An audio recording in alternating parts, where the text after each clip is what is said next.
Hello. अ, new- hello alkene और hello alkene chapter, hello alkene और hello Erin chapter में सबसे इम्पोर्टेंट पॉइंट है न्यूक्लियोफिलिक सब्स्टिट्यूशन रिएक्शन। तो अभी इस चैप्टर में हम पहले न्यूक्लियोफिलिक सब्स्टिट्यूशन रिएक्शन के बारे में एक जनरल इंफॉर्मेशन ले लेते हैं। इस चैप्टर में इस न्यूक्लियोफिलिक सब्स्टिट्यूशन रिएक्शन में एक बड़ा क्वेश्चन भी बन सकता है, SN1 रिएक्शन, SN2 रिएक्शन और उसके मैकेनिज्म। तो एग्जाम पॉइंट ऑफ व्यू बहुत इंपॉर्टेंट है, कन्वर्जन पॉइंट ऑफ व्यू भी ये टॉपिक बहुत इंपॉर्टेंट है। तो देखते हैं कि हेलो अल्केन जो है, इसमें हमको मालूम है ना कि halogen acquire partially negative charge, alkyl group acquire partially positive charge, और इसमें जो कार्बन होता है वो। तो सब्स्टिट्यूशन हो जाएगा, halogen is substituted by nucleophile, और हेलोजन है ना वो लिविंग ग्रुप है। ओके, तो अब देखो, जब हम अल्काइल हैलाइड की रिएक्शन करेंगे, जब हम अल्काइल हैलाइड की एक्वियस NaOH या एक्वियस KOH के साथ रिएक्शन करेंगे, तो रिएजेंट है, रिएजेंट में एक न्यूक्लियोफाइल होगा, तो इसमें है OH माइनस। तो यहां पे हर बार याद रखना, halogen is substituted by nucleophile. तो यहां पे न्यूक्लियोफाइल कौन होगा? OH। तो X निकल जाएगा, इन प्लेस ऑफ X कौन आ जाएगा? OH। तो R X के बदले OH आ जाएगा, क्या बन जाएगा? अल्कोहल। तो हैलाइड कन्वर्ट इनटू अल्कोहल। तो जब भी हम कन्वर्जन में देखो, हैलाइड को अल्कोहल में कन्वर्ट करना है, तो यदि हम एक्वियस NaOH या एक्वियस KOH के साथ रिएक्शन करेंगे, तो इन प्लेस ऑफ X क्या आ जाएगा? OH। Nucleophilic substitution reaction take place, और क्या बन जाएगा? अल्कोहल। यदि हम अल्काइल हैलाइड की रिएक्शन H2O के साथ करेंगे, तो H2O भी न्यूक्लियोफाइल है, OH माइनस। तो AOH कौन अटैच होता है? अल्काइल ग्रुप के कार्बन के साथ याद रखना, यहां पे O, यहां पे भी O कार्बन के साथ अटैच हो जाएगा। In place of halogen is substituted by OH, क्या बन जाएगा? अल्कोहल।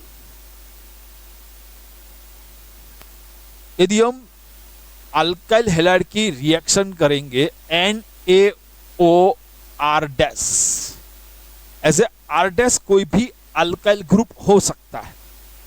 लाइक समझो कि NaOCH3 sodium methoxide, NaOCH2CH3 sodium ethoxide.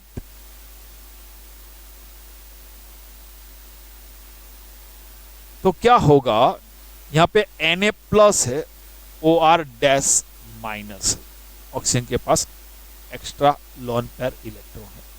तो सोडियम अल्कोक्साइड, उसको हम बोलते हैं सोडियम अल्कोक्साइड।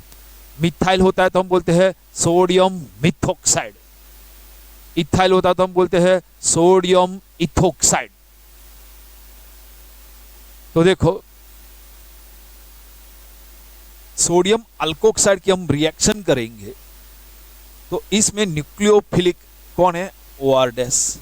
तो यहां से X चला जाएगा, और R के साथ, मतलब ये अल्काइल ग्रुप के साथ यहां का ऑक्सीजन अटैच हो जाएगा, ROR क्या बन जाएगा? AR। In place of X यहां से कौन आ जाएगा? OR, ROR, ईथर बन जाएगा। तो हम अल्काइल हैलाइड से अल्कोहल बना सकते हैं और ईथर भी बना सकते हैं न्यूक्लियोफिलिक सब्स्टिट्यूशन रिएक्शन के साथ। याद रखना कितने आइटम बना सकते हैं। यदि अल्काइल हैलाइड की रिएक्शन NaI के साथ करेंगे, ये रिएक्शन मालूम है, हमने पढ़ चुके हम, हैलोजन एक्सचेंज रिएक्शन, फिंकलस्टेन रिएक्शन। देखो, RX की हम NaI के साथ रिएक्शन करते हैं ना, तो यहां से I माइनस है ना, वो न्यूक्लियोफिलिक सब, तो इन प्लेस ऑफ X क्या आ जाएगा? I, और बचेगा कौन? AX, और Na क्या बन जाएगा?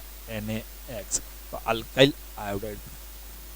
तो जो हमने फिंकलस्टेन रिएक्शन देखी थी ना, वो फ्रिंकलस्टेन रिएक्शन भी न्यूक्लियोफिलिक सब्स्टिट्यूशन रिएक्शन ही है, ये रिएक्शन यही है। दूसरी रिएक्शन, यदि हम अल्काइल हैलाइड की रिएक्शन कार्बोक्सिलिक एसिड के सिल्वर के सॉल्ट के साथ करते हैं,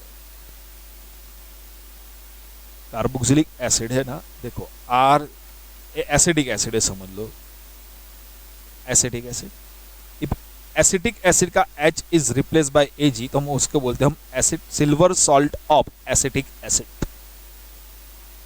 अल्काइल ग्रुप के बोले आर लिख दे तो RCOOAg, तो क्या बोलते हैं बोलो, silver salt of carboxylic acid के साथ रिएक्शन करेंगे तो Ag तो मेटल है प्लस होगा, ये क्या है माइनस, तो ये ना न्यूक्लियोफिलिक रिएजेंट, उसके पास एक्स्ट्रा इलेक्ट्रॉन है, तो ये ऑक्सीजन इसके साथ ऐड हो जाता है। देखो क्या बनेगा, ऐसे X चला जाएगा, इन प्लेस ऑफ क्या आ जाएगा RCOO, तो इन प्लेस ऑफ X क्या आ जाएगा R-COO, ये ऑक्सीजन इसके साथ अटैच हो जाएगा, तो R, ये ऑक्सीजन अटैच होगा R के साथ, CO कार्बोनिल ग्रुप और R- एस्टर बना। बहुत सारी प्रोडक्ट बना सकते हैं, तो देखो एक्यूअस NaOH, एक्यूअस KOH और वाटर के साथ रिएक्शन करके अल्कोहल बनाए, सोडियम अल्कोक्साइड के साथ रिएक्शन करके ईथर बनाते हैं, Na के साथ रिएक्शन करके अल्काइल आयोडाइड, हम पढ़ चुके फ्रिंकलस्टेन रिएक्शन है, कार्बोक्सिलिक एसिड के सिल्वर सॉल्ट के साथ रिएक्शन करके अल्काइल हैलाइड में से आप ईस्टर बना सकते हो। इस तरह आपको याद करना है सारी रिएक्शन, तब आप अच्छी तरह कन्वर्जन याद कर सकते हो। यदि आपको अच्छी तरह कन्वर्जन करना है तो आपको याद कर लेना है, नींद में से ही पूछे आपको समझ में आ जाना चाहिए कि एक्यूअस NaOH KOH वाटर के साथ रिएक्शन करने से अल्कोहल बनता है, सोडियम अल्कोक्साइड के साथ रिएक्शन करेंगे तो ईथर बनेगा, सोडियम आयोडाइड के साथ रिएक्शन करें तो आयोडो अल्केन बनेगा, फ्रिंकलस्टेन रिएक्शन, कार्बोक्सिलिक एसिड के सिल्वर सॉल्ट के साथ हेलो अल्केन के रिएक्शन करेंगे तो ईस्टर बनेगा। इस तरह प्रिपरेशन करनी है आपको।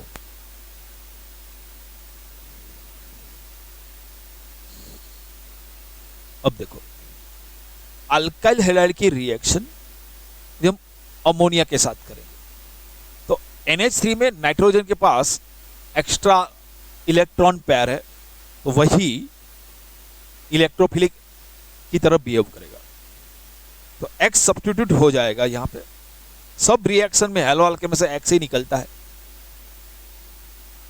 ये नाइट्रोजन के साथ अटैच होता है, नाइट्रोजन याद रखना, नाइट्रोजन के पास लॉन पेयर है ना, तो नाइट्रोजन अटैच होगा, लेकिन उसका एक X और एक H कंबाइन होकर क्या बना देगा HX। तो देखो क्या होगा, ये R, यहां से नाइट्रोजन इसके R के साथ अटैच हो गया, RNH2, एक X और एक H, क्या बन गया क्या बन गया प्राइमरी अमाइन। हाँ, अमाइन कौन सा है, प्राइमरी सेकेंडरी टर्सरी, तो मैंने आपको एक बात बताई थी 11th में, केमिस्ट्री नहीं है लेकिन आंसर सही होता है कि 3 में से नाइट्रोजन के पास, नाइट्रोजन की वैलेंसी 3 है, तो नाइट्रोजन के पास जितने हाइड्रोजन है ना वो 3 में से सब्ट्रैक्ट करो तो 3 - 2 1 मतलब प्राइमरी अमाइन। अब देखो अल्काइल हैलाइड की रिएक्शन अमोनिया के साथ करेंगे तो प्राइमरी अमाइन बनेगा, अल्काइल की रिएक्शन प्राइमरी अमाइन के साथ करेंगे, लेकिन मैंने RNH2 के बदले लिख दिया R-NH2, तो वही इलेक्ट्रोफाइल है, सेम मेथड, यहां का X चला जाएगा, ये नाइट्रोजन के साथ अटैच होता है, याद रखना नाइट्रोजन के पास लॉन पेयर है, न्यूक्लियोफिलिक के पास, जो न्यूक्लियोफिलिक में ग्रुप में जो एटम के पास एक्स्ट्रा इलेक्ट्रॉन पेयर होगा वही अल्काइल ग्रुप के वाले कार्बन के साथ अटैच होगा, तो यहां पे ए R, यहां से X चला जाएगा, नाइट्रोजन इसके साथ अटैच हो गया, देखो R नाइट्रोजन, यहां से एक H और एक X क्या बना देगा HX, तो NH2 में से H चला गया तो बचेगा 1 H और A R- यहां पे अटैच हो गया, ये R-। यदि आपको इस तरह लिखना है कि नाइट्रोजन की वैलेंसी कितनी है 3, तो देखो एक नाइट्रोजन, इसके पास एक R और एक R-, दो डिफरेंट अल्काइल ग्रुप है, सेम भी हो सकते हैं, तो R R डैश और नाइट्रोजन के पास एक हाइड्रोजन। आपको इस तरह भी लिख सकते हो या इस तरह भी लिख सकते हो। कौन सा अमाइन है? तो नाइट्रोजन के पास कितने हाइड्रोजन है? एक। 3 में से एक सब्ट्रैक्ट करो, 2 सेकेंडरी अमाइन। अब देखो अल्काइल हैलाइड की सेकेंडरी अमाइन के साथ रिएक्शन करते हैं।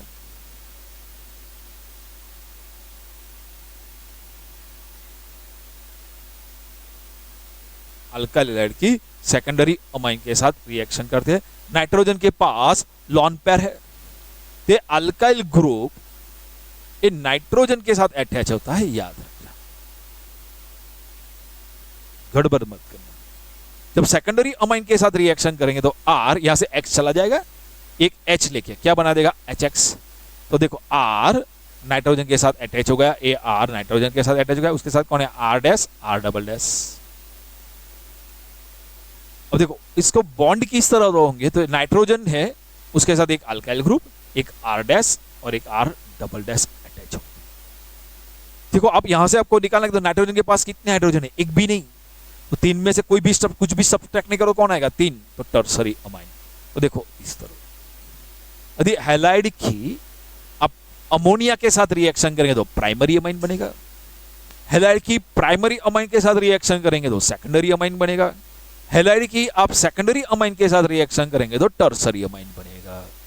तो याद रखना, हैलाइड की अमोनिया के साथ रिएक्शन कर दे दो प्राइमरी अमाइन, प्राइमरी अमाइन के साथ रिएक्शन कर दे दो सेकेंडरी अमाइन, सेकेंडरी अमाइन के साथ रिएक्शन कर दे दो टर्सरी अमाइन।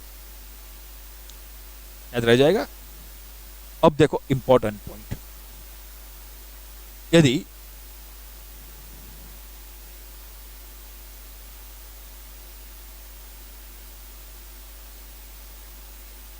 KCN के साथ रिएक्शन करते हैं और AgCN के साथ रिएक्शन करेंगे तो क्या होगा?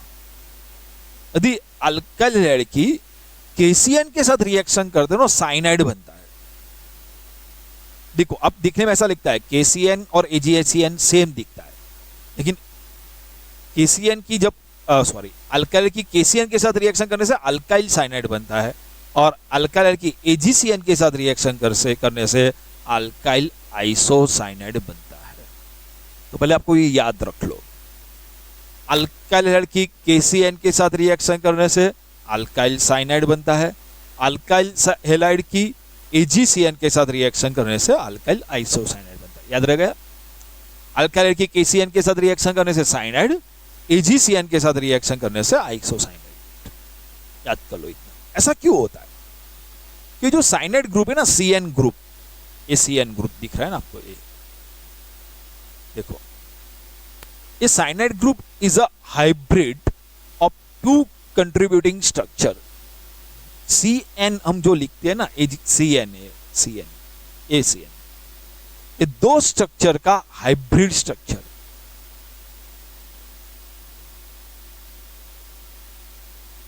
तो cyanide group is a hybrid of 2 contributing structure, therefore can act as nucleophile in 2 different ways। तो हम बोलते हैं ना CN ग्रुप,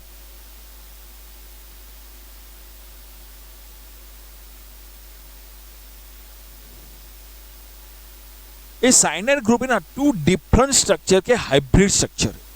तो देखो CN को मैं बात करूं इस तरह, देखो यदि हमने लुईस डॉट स्ट्रक्चर पढ़ा था, according to Lewis dot structure यदि हमको CN लिखना है, देखो कैसे लिख सकते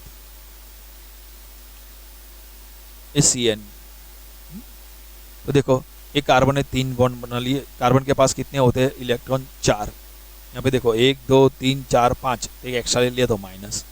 नाइट्रोजन के पास कितने होते हैं? 5 आउटर मोस्ट सेल में, तो 1 2 3 4 5।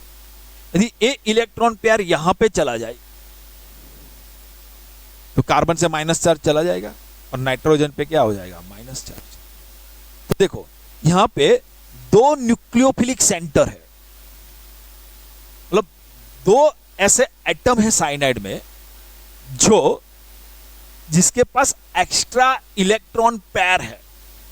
देखो यहां पे देखिए, हमको यहां पे दिखा जाए तो कार्बन के पास नेगेटिव चार्ज है और इलेक्ट्रॉन पेयर, तो ये इलेक्ट्रॉन रिच एलिमेंट है कार्बन। और यहां पे हम देखते हैं तो नाइट्रोजन इलेक्ट्रॉन रिच है। तो यहाँ पे दो सेंटर है। तो देखो cyanide possesses two nucleophilic centre, और ऐसे न्यूक्लियोफिलिक में जो दो सेंटर होते हैं ना, therefore it is known as ambient nucleophile. तो याद रखना एम्बिडेंट न्यूक्लियोफाइल किसको बोलते हैं?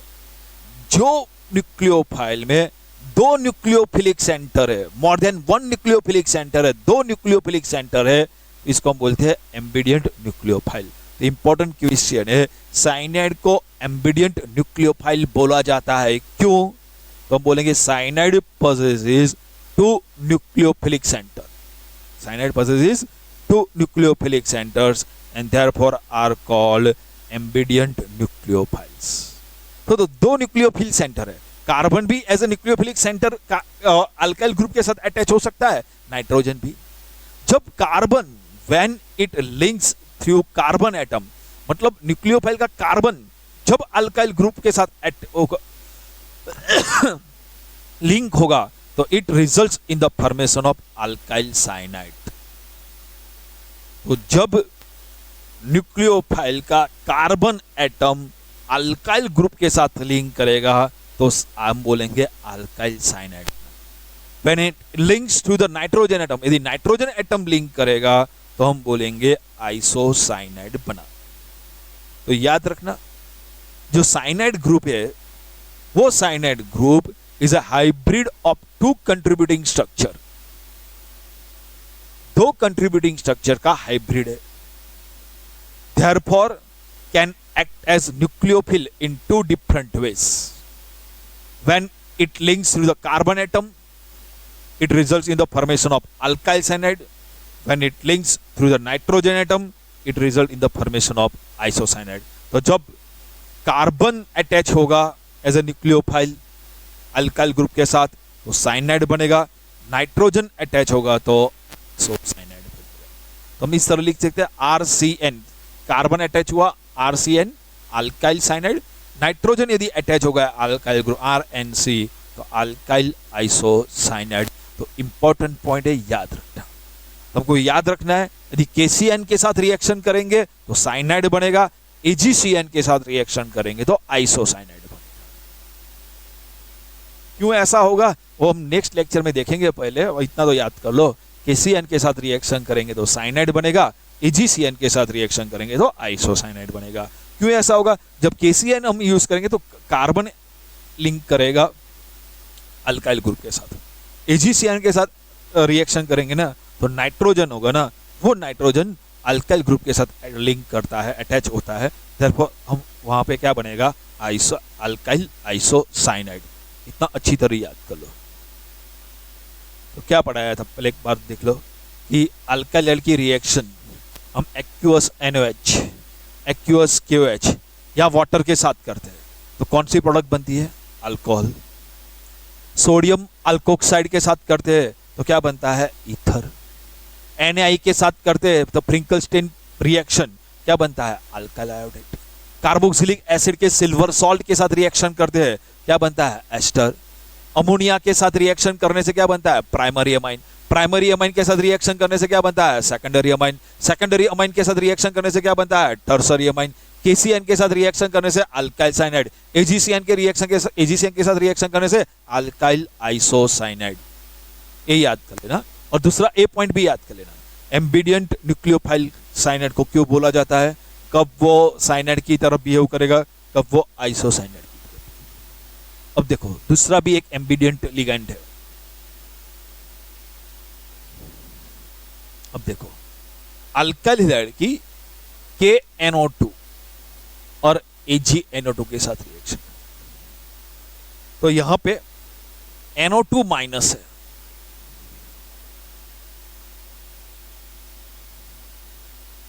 ये जो NO2 माइनस है ना, लुईस डॉट स्ट्रक्चर में हमने पढ़ा था, सेंटर में कौन आएगा? नाइट्रोजन।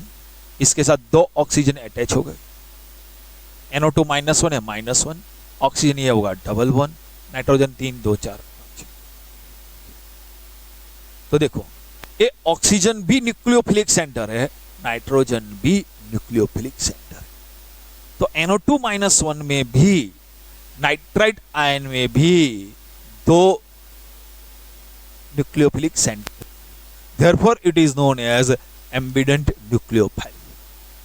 तो NO2 माइनस 1 भी एम्बिडियंट न्यूक्लियोफाइल है क्योंकि इसमें nitrogen and oxygen both are nucleophilic centre. Therefore, it is known as ambidient nucleophile. तो देखो, in nitrite ion there are two different point of linkage.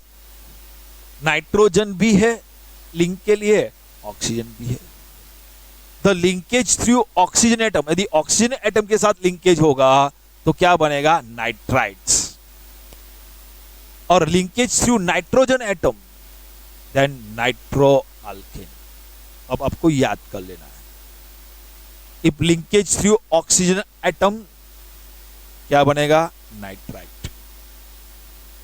और linkage through nitrogen atom nitro. याद रह जाएगा. Linkage through nitrogen atom nitro, linkage through oxygen atom nitrite. तो देखो KNO2, जब हम KNO2 के साथ रिएक्शन करेंगे ना तो लिंकेज होता है विथ ऑक्सीजन के साथ, और AgNO2 के साथ रिएक्शन करता है तो लिंक करता है नाइट्रोजन एटम. तो KNO2 के साथ रिएक्शन करेंगे तो देखो ONO में से किसके साथ होगा? ऑक्सीजन के साथ. तो देखो ए अल्काइल ग्रुप में से कौन रिमूव होगा? हेलोजन. और R के साथ कौन अटैच हो जाएगा? A oxygen, RO and double bond alkyl nitrate. आप उसको इस तरह भी लिख सकते हो RONO. पहले O लिख दिया तो हम समझ जाएंगे कि ये लिंकेज किसने किया है? ऑक्सीजन. इस तरह बॉन्ड रिप्रेजेंट नहीं करना तो आप इस सिंपल लिख दो. तो हम बोलेंगे अल्काइल नाइट्राइट. और RNO2 लिख देंगे तो हम समझ जाएंगे लिंकेज किसने की है? नाइट्रोजन ने की है, तो हम बोलेंगे नाइट्रो अल्केन. तो लिखने की स्टाइल से भी समझ में आ जाता है कि नाइट्राइट है या नाइट्रो है. याद रखना KNO2 के साथ रिएक्शन करने से नाइट्रेट बनेगा, AgNO2 के साथ रिएक्शन करने से नाइट्रो बनेगा. गड़बड़ मत करना. KNO2 के साथ रिएक्शन करने से क्या बनता है? नाइट्रेट. AgNO2 के साथ रिएक्शन करने से नाइट्रो. KCN के साथ रिएक्शन करने से अल्काइल साइनाइड. AgCN के साथ रिएक्शन करने से अल्काइल आइसोसाइनाइड. चलो, सोडियम अल्कोक्साइड के साथ रिएक्शन करेंगे तो क्या बनेगा? ईथर. कार्बोक्सिलिक एसिड के सिल्वर सॉल्ट के साथ रिएक्शन करेंगे तो क्या बनेगा? एस्टर. प्राइमरी अमोनिया के साथ रिएक्शन करने से प्राइमरी अमाइन के साथ रिएक्शन करने से सेकेंडरी अमाइन के साथ रिएक्शन करने से टर्सरी अमाइन. इस तरह अच्छी तरह याद कर लेना सब कुछ. अल्कोहल एक्यूअस NaOH, एक्यूअस KOH वाटर के साथ रिएक्शन करने से क्या बनेगा? अल्कोहल. सोडियम आयोडाइड के साथ रिएक्शन करने से क्या बनेगा? Iodo alkane. Finkelstein reaction. चलो अब देखो, लिथियम एल्यूमिनियम हाइड्राइड. ये दोनों सिंपल है, बहुत बार यूज नहीं हो रहा है. लिथियम एल्यूमिनियम हाइड्राइड रिएक्शन में H माइनस है. न्यूक्लियोफिलिक सब्स्टिट्यूशन, न्यूक्लियोफिलिक फाइल कौन है? H minus. तो इन प्लेस ऑफ X क्या आ जाएगा? H. तो RH हाइड्रोकार्बन बन जाएगा. तो जब भी हमको अल्काइल हैलाइड को हाइड्रोकार्बन में कन्वर्ट करना है तो हम उसकी रिएक्शन कर देंगे लिथियम एल्यूमिनियम हाइड्राइड के साथ. अल्काइल हैलाइड को जब हम कन्वर्ट करना है हाइड्रोकार्बन में तो लिथियम एल्यूमिनियम हाइड्राइड के साथ न्यूक्लियोफिलिक सब्स्टिट्यूशन रिएक्शन हो जाएगा. X is replace by H. तो LiLH4 में ये है. अब देखो कोई मेटल है, देखो CH3Na, तो Na प्लस है, CH3 माइनस. तो यहां पे लिख दिया एज ए अल्काइल ग्रुप कोई भी R है और ए मेटल है. तो M प्लस हो जाएगा, R माइनस, R डैश लिख देता हूं. पहले यहां पे R आ चुका नहीं इसलिए. तो R डैश क्या है? माइनस न्यूक्लियोफाइल है. तो इन प्लेस ऑफ X न्यूक्लियोफाइल कौन आ जाएगा? R dash. तो अल्केन बन जाएगा. तो जब भी आपको अल्काइल हैलाइड में से अल्केन बनाना है, यहां से भी अल्केन बनेगा और यहां से भी अल्केन बनेगा. यहां पे क्या होगा? जितने यहां अल्काइल में जितने कार्बन है ना उतने ही कार्बन वाला अल्केन बनेगा, और यहां पे उससे ज्यादा नंबर वाले कार्बन वाला अल्केन बनेगा। अब देखते अल्काइन के साथ रिएक्शन करना। ये अल्काइन का सॉल्ट है, देखो इथाइन है ना, CH triple bond CH, in place of H plus क्या आ गया Na।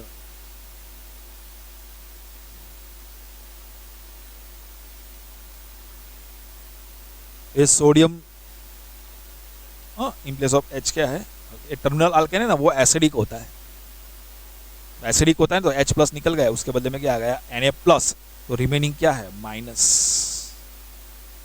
तो यहां पे न्यूक्लियोफाइल कौन है, C minus triple bond CH। तो यहां पे इन प्लेस ऑफ हेलोजन क्या आ जाएगा, C ट्रिपल बॉन्ड CH।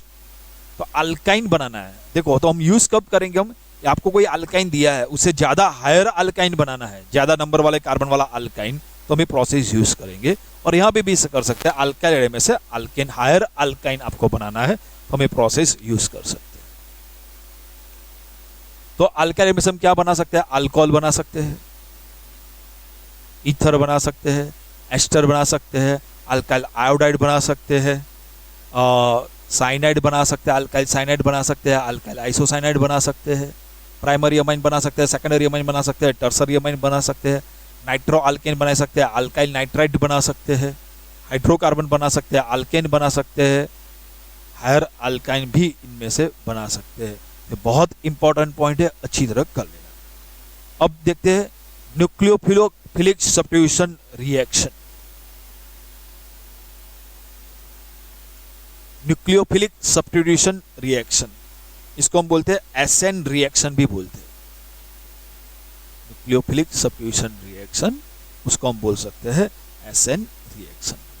तो केमिकल काइनेटिक्स के बारे में आपने पढ़ा है या नहीं पढ़ा है, देखो केमिकल काइनेटिक्स में एक बात है, ये वो याद रखना, यदि कोई रिएक्शन मोर देन वन स्टेप में होती है, वो रिएक्शन मोर देन वन स्टेप में होती है, तो जो स्लो रिएक्शन होगी ना, वो रेट डिटरमिनिंग स्टेप होगा। रेट डिसाइड करना है कि वो रिएक्शन कितने टाइम में कंप्लीट होगी। तो जो स्लोएस्ट स्टेप है ना, वो रेट डिटरमिनिंग स्टेप है। कोई रिएक्शन एक से ज्यादा स्टेप में हो रही है, तो जो स्लो रिएक्शन है ना, वो रेट डिटरमिनिंग स्टेप है। हम कोई भी काम करते हैं और उसमें स्टेप वाइज करते हैं, first step, second step, third step, ऐसा कुछ स्टेप होता है। तो रिएक्शन कंप्लीट कितने टाइम में होगी, वो किस पे डिपेंड करेगा, कि जो स्लोएस्ट स्टेप है ना, उस पे डिपेंड करेगा। समझ लो कोई बंदे को हमने कुछ भेजने के लिए, नाश्ता भेजने के लिए, नाश्ता लाना है, तो नाश्ता लेने के लिए भेजा है किसी को, लेके आ, जिसको बहुत देर हो जाती है, तो हम ऐसा बोलते हैं, भाई लेने के लिए गया था या बनाने के लिए गया था। हम ऐसा क्यों बोलते कि लेट हो गया, तो बनाने वाला जो स्टेप है ना, कुछ बनाना है, वो स्टेप स्लो स्टेप है। तो यदि उसने, हम लेने के लिए गए, यदि वो स्टेप कंप्लीट नहीं हुआ होगा, बनाया नहीं होगा, तो देर ज्यादा लग जाएगी। तो जो स्लो स्टेप है ना, वो रेट डिटरमिनिंग स्टेप है, याद रखो। अभी इतना याद रखो, जब केमिकल काइनेटिक्स पढ़ेंगे आप, आपको अच्छी तरह समझ में आ जाएगा। अब ये रट्टा लगा दो, यदि कोई रिएक्शन एक से ज्यादा स्टेप में होगी, तो जो रिएक्शन सबसे स्लो स्टेप है, मतलब जो स्टेप सबसे स्लो स्टेप है, वो रेट डिटरमिनिंग स्टेप है। देखो मैं ऐसा बोलता हूं, हमको रिएक्टेंट में से प्रोडक्ट बनाना है, तो फर्स्ट स्टेप में रिएक्टेंट में से बनता है ए,